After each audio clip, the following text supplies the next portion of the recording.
وانا داخل جوه الجامعه واثق وفي عيني لمعه، رميت السلام على كل ودن سمعه، ببص نفسي اشوف حاجه للاحسن اتغيرت، شفت التغيير في كل حاجه لما العقول اتحيرت، شفت الشباب مهيس من الفتره عبي وكيس، واللي مبين بوكسراته تقييمه بينهم كويس، والدلوعه الشخلوعه انا حبه بيت بابايا، يا فرحه ابوكي بيكي ده قرونه اصل الحكايه، اللي عامل فيها مثقف واللي عامل فيها طيوب، وده عمنا الرومانسي رايح مع دبوب، دي اللي بتقعد في اخر بنش عماله تهز دماغها وهي خارجه ما تفتكرش غير ان طلع لها كرش، واحد لافت الانتباه وواحد تاني العكس، وده داخل المدرج لابس نضاره شمس مقلداتي فاكس، شوف مين كان مكانك انت ناسي يا ابني اصلك انا اللي عرفك مقامك،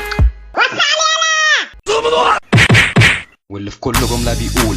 انا اصلا كذا، يا ابني انت محتاج جرعه عقل مركزه، محمد النجيب بيضة في شكل طالب، حبيب الدكاترة دايما راشق في المكان، مش عارفة اتكلم تاني على مين بس لنوعكم لولوية، تدخ لو شربت بيبسي اتلمي بقى يا ولية، والهبل في الكافيتيريا وصل للجنون، كل بنت هناك دهنها وشها معجون، والشباب كمان خنافس بنطلونه في الركب، شفت شاب ماشي يتقصع، شفت بنت كمان بشنب، حاجة تافهة جدا اليوم كله كان استعراض، 100 طرحة فوق بعضها مش طالبة يا اخت استعباط، سيبنا الطب للنهاية انا عمو جو، اي حد في كل الدفعة يسبقني بخطوة نو، ثقة زايدة في النفس او اعتبرها غرور، لو ليك اي قصة معايا اكفي عليها مغرور، واللجوء قدامي جاله قال انه اكتفى منه مله، حب يقلش قلشتين الموجودين اتشلوا، بس بصراحة اجدع دفعة دايما الواننا زاهية، لو تيجي علينا مرة من المرة تروح في داهية، صدقوني انا بفيدكوا حطوا الغلط قدام عينيكوا، انا بس بوضح رؤية بجد انا مش بعميكوا، وهوبا يوم في يوم وصلنا للامتحانات، مش عارف قضيت ازاي كل الوقت اللي فات، مش عارف الم حاجة ومفيش ابدا تخفيف،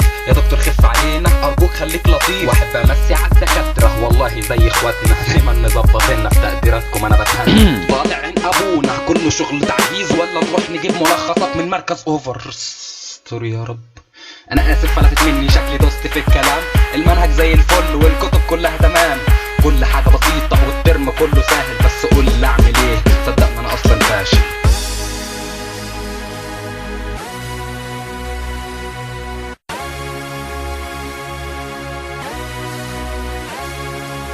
انا مجرد واحد نفسه يغني راب، نفسه يفرح الناس، زهق من الاكتئاب، الاغنية بطابع كوميدي مفيش حاجة شخصية، نتريق على نفسنا ونرفع من نفسية، فرح نفسك واتبسط بص بضحكة للحياة، ده العمر بيجري بينا ومين عارف مداه، ويا اللي حابب تنافسني انا مستني الرد، وده مش بس كلام مغفى ده اعلان تحدي بجد.